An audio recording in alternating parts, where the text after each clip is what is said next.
ఈ రహస్యం తెలిసిన వాళ్ళు జీవితంలో ఎప్పటికీ ఓడిపోరు అని మర్చిపోవద్దు. ఆఖరి వరకు విని ఆ రహస్యం ఏంటో మీరు కూడా తెలుసుకొని జీవితాన్ని మీకు నచ్చినట్లుగా మీరు ముందుకు నడవండి. అలానే సంతోషంగా ఉండండి. జీవితం చాలా హాయిగా ఉంటుంది. గుర్తుపెట్టుకోండి, జీవితంలో ఓడిపోవడం అంటే ప్రతి దశలోని కష్టాలు, డబ్బు లేకపోవడం, ఇంట్లో సమస్యలు ఇవేవి కూడా అస్సలకి కాదు. ఇలా వాటికంతటంతా కూడా ఒక గొప్ప రహస్యాన్ని ఈరోజు నేను తెలియచేయబోతున్నాను. ఈ రహస్యం ఏంటో విందాం. మన జీవితంలో చాలామంది ఒక ప్రశ్న అడుగుతారు. కొందరెందుకు ఎన్ని కష్టాలొచ్చినా విజయాన్ని సాధిస్తారు, ముందుకు వెళ్తారు. అసలు దేనికి భయపడరు. వాళ్ళెందుకు? కొందరు చిన్న సమస్య వచ్చినా కృంగిపోతారెందుకు? ఇక ఈ ప్రశ్నలు వేల సంవత్సరాల క్రితమే సమాధానం దొరికింది. ఒక గొప్ప రహస్యం అనేది ఉంది. ఏంటి అంటే, పరిస్థితులు మనిషిని ఎప్పుడూ ఓడించవు. ఇక ఆ పరిస్థితుల గురించి అతను ఆలోచించే విధానమే అతన్ని ఓడిస్తుంది. జీవితంలో ఓడిపోయే ముందు మనిషి తన మనసులో ఫస్ట్ ఓడిపోతాడు. మహాభారతంలో పాండవులు ఎన్నో కష్టాలు ఎదుర్కొన్నారు. ఇక రాజ్యాన్ని కోల్పోయారు, అరణ్యవాసం చేశారు, అవమానాలు భరించారు. కానీ ఒక్క విషయం మాత్రం ఎప్పుడూ కోల్పోలేదు. అదే వారి ఆత్మవిశ్వాసం. అందుకే చివరికి విజయం అనేది వారినే వరించింది. బలహీనమైన మనసు సమస్యలను చూస్తుంది. బలమైన మనసు అవకాశాలు ఏమున్నాయా అని చూస్తుంది. ఒకే పరిస్థితిని ఇద్దరు వ్యక్తులు ఎదుర్కొన్నా ఒకరు ఏడుస్తారు, మరొకరు నేర్చుకుంటారు. ఒకరు కష్టాన్ని చూస్తారు, మరొకరు పాఠాన్ని చూస్తారు. ఇదే విజేతకు పరాజితునికి మధ్య ఉన్న తేడా. ప్రపంచంలో ప్రతి మనిషి జీవితంలో కష్టాలు వస్తాయి. ధనవంతుడికి కూడా సమస్యలుంటాయి. పేదవాళ్ళకి కూడా సమస్యలుంటాయి. విజేతకు కూడా సవాళ్లుంటాయి. ఓడిపోయిన వ్యక్తికి కూడా సవాళ్లు ఉంటాయి. కానీ విజేతను ప్రత్యేకంగా నిలబెట్టేది ఒకే ఒక్క గుణం, అది సహనం. అవును, సహనం గురించి సహనమున్న వ్యక్తి అసాధ్యాన్ని కూడా సాధ్యం చేయగలడు. విత్తనం నాటిన వెంటనే చెట్టు రాదు. నేడు కష్టపడి పని చేసిన వెంటనే విజయమూ రాదు. ప్రతి గొప్ప విజయానికి సమయం అవసరం. అందుకే తొందరపడే వ్యక్తులు మధ్యలోనే ఆగిపోతారు. సహనంతో ముందుకెళ్లేవారు మాత్రమే గమ్యాన్ని చేరుకుంటారు. ఎప్పుడూ గుర్తుపెట్టుకోండి, నీ బలహీనతను ఎవ్వరికీ చూపించకు. ఎందుకంటే ప్రపంచం విజయాన్ని గౌరవిస్తుంది కాబట్టి. బలహీనతను ఉపయోగించుకుంటుంది. నీ సమస్యలను అందరికీ చెప్పడం వల్ల పరిష్కారం దొరకదు. అందుకే ప్రతి సమస్య వచ్చినప్పుడు బాధపడకుండా దానికి ఏది పరిష్కారం ఉందో దాన్ని వెతకడం నేర్చుకోవాలి.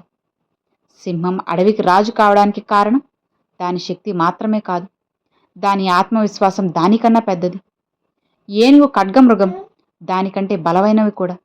అయినా సింహం తన్ని తాను బలహీనంగా భావించదు. అందుకే అది రాజుగా ఉంటుంది. నువ్వు కూడా నీ గురించి ఏమనుకుంటున్నావో నీ భవిష్యత్తు కూడా అదే అవుతుంది. ప్రతిరోజు నీకు నువ్వు చెప్పుకో, నేను చేయగలను, నేను గెలుస్తాను. ఈ కష్టం కూడా ఒకరోజు ముగుస్తుంది. ఈ ఆలోచనలే నీ జీవితాన్ని మారుస్తాయి. మరొక గొప్ప సత్యం, అవకాశాలు రావు, సృష్టించుకోవాలి. చాలామంది అదృష్టం కోసం ఎదురుచూస్తూ కూర్చుంటారు. కానీ విజయవంతమైన వ్యక్తులు అవకాశాలను వెతుకుతారు. తలుపు మూసుకుపోతే వాళ్ళు మరో తలుపు వెతుకుతారు. మార్గం కనిపించకపోతే కొత్త మార్గాన్ని సృష్టించుకుంటారు. అందుకే వాళ్ళు గెలుస్తారు. ఈ ప్రపంచంలో ఎవరూ శాశ్వతంగా ఓడిపోరు. ఒక మనిషి ఓడిపోవడం ప్రారంభమయ్యేది అతను ప్రయత్నించడం ఆపినప్పుడు మాత్రమే. పరాజయం అనేది ముగింపు కాదు, అది విజయానికి ముందు వచ్చే పరీక్ష మాత్రమే. ఈరోజు నువ్వు ఎదుర్కొంటున్న కష్టం రేపు నీ బలంగా మారవచ్చు. ఈరోజు నిన్ను బాధిస్తున్న పరిస్థితులు రేపు నీ విజయ కథలు ఒక అధ్యాయంగా మారచ్చు. అందుకే ఎప్పుడూ ధైర్యాన్ని కోల్పోకు. నీపై నువ్వు నమ్మకముంచు. నీ లక్ష్యంపై దృష్టి పెట్టు. సమయం పట్టినా, ప్రయాణం కష్టమైనా, అడుగులు చిన్నవైనా ముందుకి సాగుతూ ఉండు. ఈ రహస్యం తెలిసిన వాళ్ళు జీవితంలో ఎప్పుడూ ఓడిపోరు. పడిపోవచ్చు కానీ మళ్ళీ లేవాలి. కష్టాలు ఎదుర్కోవచ్చు కానీ వెనక్కి తగ్గకూడదు. ఆలస్యం గెలవవచ్చు కానీ ఖచ్చితంగా గెలుస్తారు. అదే నిజమైన విజేతల యొక్క లక్షణం. మీ శత్రువు మీకంటే శక్తివంతుడైతే,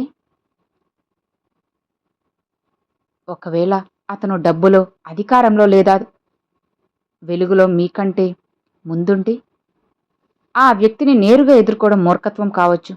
కానీ గుర్తుపెట్టుకో, బలంతో గెలవలేని వాడిని బుద్ధితో ఓడించొచ్చు.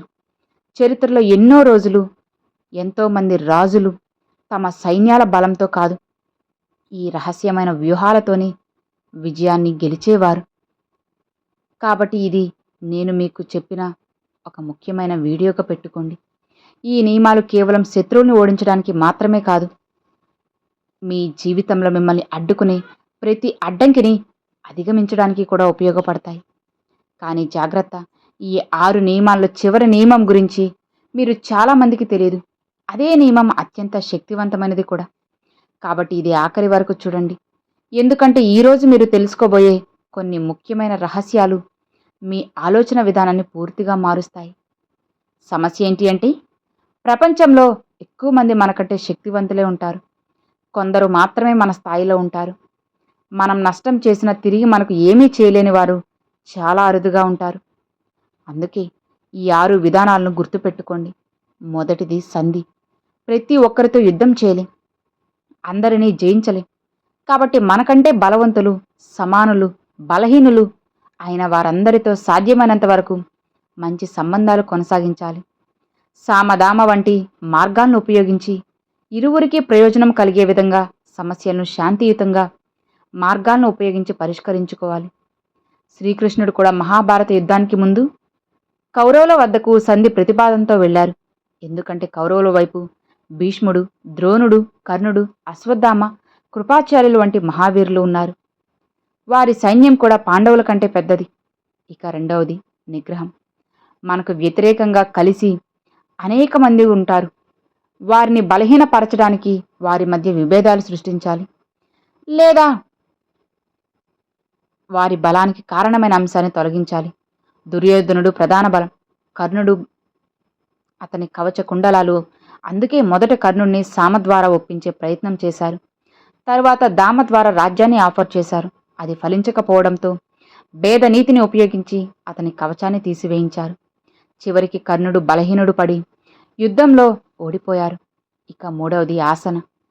శత్రువు మనకంటే బలవంతుడైతే వెంటనే యుద్ధానికి మనం దిగకూడదు. ముందుగా మన శక్తిని పెంచాలి.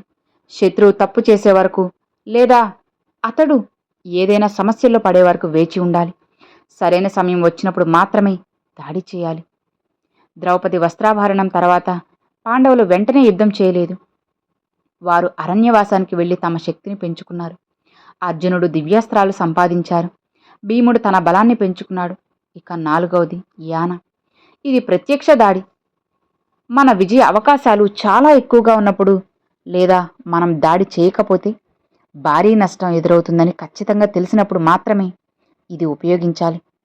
ఎందుకంటే యుద్ధంలో ఎంత నష్టం శత్రువుకు జరుగుతుందో దాదాపు అంతే నష్టం మనకీ జరుగుతుంది. మహాభారత యుద్ధంలో కౌరవులు పూర్తిగా నాశనమయ్యారు, కానీ పాండవుల పిల్లలు కూడా మరణించారు. ఇక ఐదవది సంశయ శత్రువు.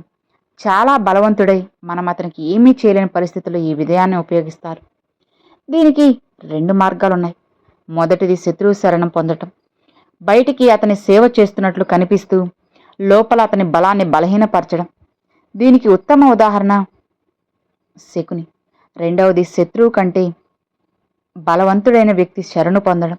1,00,000 గృహ ఘటన తర్వాత పాండవులు శ్రీకృష్ణుడి శరణు వెళ్ళారు. తమ విజయాన్ని, పరాజయాన్ని ఆయన చేతుల్లో పెట్టారు. ఇక చివరిగా ఆరవది ద్వైధిభావ. ఈ విధానంలో శత్రువుకి లాభం కలుగుతున్నట్లు కనిపిస్తూ వాస్తవానికి నష్టం కలిగించాలి. అలానే మిత్రుడికి నష్టం జరుగుతున్నట్లు కనిపిస్తూ వాస్తవానికి లాభం కలిగించాలి. శ్రీకృష్ణుడు దుర్యోధనుడికి తన సైన్యాన్ని ఇచ్చి తాను పాండవుల పక్షాన నిలిచాడు. చూస్తే కౌరవులకు లాభం జరిగినట్లు అనిపించింది, కానీ వాస్తవానికి శ్రీకృష్ణుడు పాండవుల విజయంలో కీలక పాత్ర పోషించారు. సో విన్నారు కదండి, ఈ యుద్ధ సంబంధమైన షాడ్యున్య నీతులు అయితే ఈ విధానాలు మీకు చాలా ఉపయోగపడతాయి. అర్థమైంది కదా? అత్యవసర పరిస్థితుల్లో మాత్రమే ఉపయోగించాలి. సో విన్నారు కదండి, ఈ వీడియో నచ్చితే లైక్ చేయండి, మీ ఫ్రెండ్స్ అండ్ ఫ్యామిలీస్కి షేర్ చేయండి. ఫస్ట్గా మన ఛానల్ చూసే వాళ్ళు సబ్స్క్రైబ్ చేసి సపోర్ట్ చేయండి ఫ్రెండ్స్. Thanks for watching.